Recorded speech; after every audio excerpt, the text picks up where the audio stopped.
When I first heard what sounded like a ridiculous severance theory, I was ready to write it off. Then the person said, Cobel knew this was Ricken's fifth book. Why? Why would she have known? Or cared?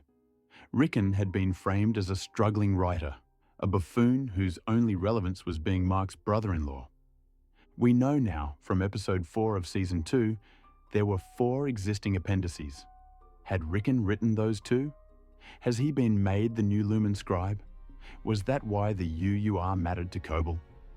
Ricken had left a pre-release copy outside Mark's house. Mark had never asked for it, and there was no time-sensitive reason for not waiting. Didn't make sense. But we accepted it because Ricken had been framed as a goofy eccentric. Milchick had taken the book to the Severance floor, left it on a chair. A floor where outside materials were strictly forbidden. A floor with cameras, yet no reprimand, no consequences. When Milchick had left a poster for Irving to find, Cobel had asked, "Did you pull a 266 on Irving? Was Ricken's book a 266? And Cobel, she never reacted. The book wasn't even mentioned in the MDR Uprising video shown in the break room.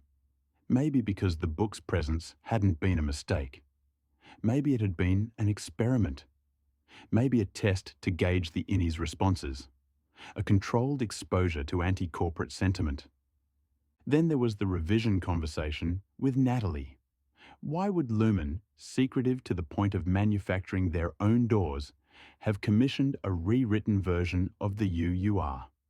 Why trust a self-important nobody with messaging for their, arguably, most sensitive, most valuable resource? Severance doesn't waste characters. Ricken's buffoonery could have been a smokescreen. Misdirection. Mark had seemed ordinary, but had been central to Lumon's experiments. Helly's innie had been a rebel. Her outie had been an Egan. Ricken's absurdity might be camouflage. If he is an Egan, maybe Helena's brother, his quirks could have been the result of a sheltered upbringing. The eccentric, coddled son to contrast the ambitious daughter. Whatever it is, it's not random.